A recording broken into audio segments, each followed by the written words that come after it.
अस्सलाम वालेकुम वरहमतुल्लाहि वबरकातुहू। आज की वीडियो में हम जानने की कोशिश करेंगे ये टैक्स ईयर 2022 और टैक्स ईयर 2023 के अंदर क्या चेंजेस आई हैं जो आईटी एक्सपोर्ट पे इम्प्लीमेंट होंगी, और फाइनेंस बिल 2022 के थ्रू जो चेंजेस इम्प्लीमेंट हुई हैं आईटी एक्सपोर्ट के ऊपर, वो क्या चेंजेस हैं। सबसे पहले हम ये डिस्कस कर लेंगे आईटी एक्सपोर्ट होती क्या है। जो सर्विसेज आप पाकिस्तान से बाहर through medium of information technology provide करते हैं, उनको आईटी एक्सपोर्ट कंसीडर किया जाता है। और आईटी एक्सपोर्ट के अलावा भी जो सर्विसेज होती हैं उनको आम सर्विसेज कंसीडर किया जाता है। फॉर एग्जांपल कंसल्टेंसी सर्विसेज होगी या कोई भी ऐसी अदर सर्विसेज जो आईटी से रिलेटेड ना हो और बाहर के मुल्कों में एक्सपोर्ट की जाए, उसको अदर सर्विसेज में काउंट किया जाता है। सो आज हम इनके रेट्स डिस्कस करेंगे कि अगर आप आईटी एक्सपोर्ट की सर्विसेज बाहर के मुल्क में दे रहे हैं, मोस्टली नॉर्थ अमेरिका, ऑस्ट्रेलिया या यूरोप में हम ये सर्विसेज प्रोवाइड करते हैं। सो उसके लिए क्या टैक्स का रेट होगा और वो किस तरह इम्प्लीमेंट होगा। अगर आप आईटी एक्सपोर्ट की सर्विसेज किसी भी कंट्री में दे रहे हैं और जब आपकी पेमेंट आएगी पाकिस्तान के अंदर, तो आपके बैंक अकाउंट में 2.25% टैक्स डिडक्शन हो जानी है। और ये डिडक्शन उस वक्त होगी अगर आप अपने बैंक में पाकिस्तान सॉफ्टवेयर एक्सपोर्ट बोर्ड का सर्टिफिकेट जमा कराएंगे। और अगर आप पाकिस्तान सॉफ्टवेयर बोर्ड में रजिस्टर्ड नहीं है, तो इट्स मीन्स कि आप आईटी की सर्विसेज नहीं प्रोवाइड करते, आप other than IT services provide कर रहे हैं। और अगर बाहर से पेमेंट उन सर्विसेज के अगेंस्ट आएगी और अगर आप अपना पीएसईबी का सर्टिफिकेट जमा कराने में फ़ेल हो गया, सो आपको 1% टैक्स कटेगा। जो इसके बाद बात है वो बहुत इम्पॉर्टेंट है कि अगर आपने ये जो टैक्सेस पे कर दिए, जो एट टाइम ऑफ पेमेंट आपको डिडक्ट हो गए बाय द बैंक, ठीक है, 0.25 और 1%। सो क्या ये फ़ाइनल टैक्स होंगे या इसके बाद भी टैक्स लगाया जा सकता है। ये फ़ाइनल टैक्स उस वक्त कंसीडर किए जाएंगे अगर आप उन 4 कंडीशंस को मीट कर लेते हैं। अगर आप उन 4 कंडीशंस को मीट नहीं करते, तो ये जो टैक्स होंगे ये आपके मिनिमम टैक्स ही कंसीडर किए जाएंगे। और इसके बाद आपकी जो एनुअल इनकम जब कैलकुलेट की जाएगी और उसके ऊपर नॉर्मल टैक्सेशन इम्प्लीमेंट हो जाएगी।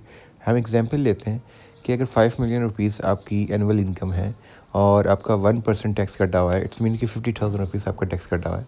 सो जब वो नॉर्मल इनकम ट्रीट की जाएगी, तो वो 5 मिलियन रुपीज़ वो अमाउंट आपकी बढ़ के उसका जो टैक्सेशन का अमाउंट है, अराउंड एग्जांपल लेते हैं तो 5 लाख रुपीज़ बन जाती है। सो आपको 4,55,000 जो डिफरेंस अमाउंट है वो आपको उससे जमा कराना होगा। सो अगर आप इस चीज़ से बचना चाहते हैं कि आपकी इनकम पे कोई फर्दर टैक्स ना लगे और ये जो टैक्स डिडक्ट हो गया by the bank, so it will be consider final one. So you have to follow the 4 conditions, you have to meet these 4 conditions, then you are able to put your income as a under the final tax regime. वो 4 conditions क्या हैं। पहली condition ये है कि आप अपनी income tax return file किए हो, properly income tax return timely आपने फ़ाइल किए हो। सेकेंडली है कि आपने अपनी with holding tax statements file किए हो। और इसमें एक और चीज़ भी है कि विद होल्डिंग टैक्स की प्रोविजंस को भी आपको फुलफ़िल किया हो, ये ना हो जस्ट आपने नील रिटर्न फाइल किया हो। सो ये भी चैलेंजेबल हो सकती है।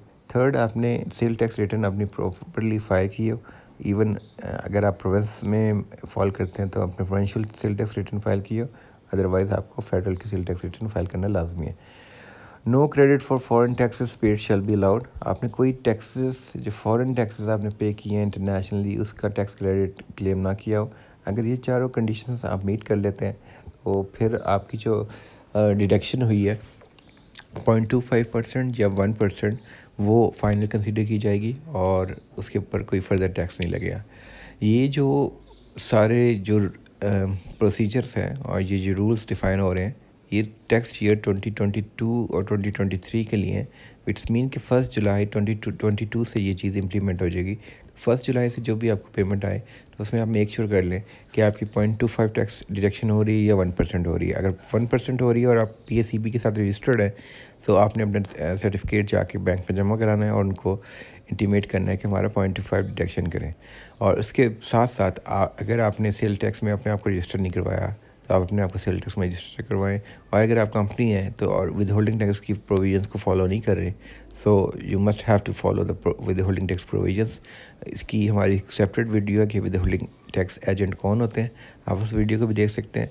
प्लस अगर आपको कोई सेल टैक्स की रजिस्ट्रेशन करानी है और उसके लिए आपको कंसल्टेंसी प्रोवाइड की ज़रूरत है, तो हम ये चीज़ प्रोवाइड करते हैं। आप हमें कांटेक्ट कर सकते हैं। आप मेरा नंबर नोट कर सकते हैं 03349590 247। Thank you so much.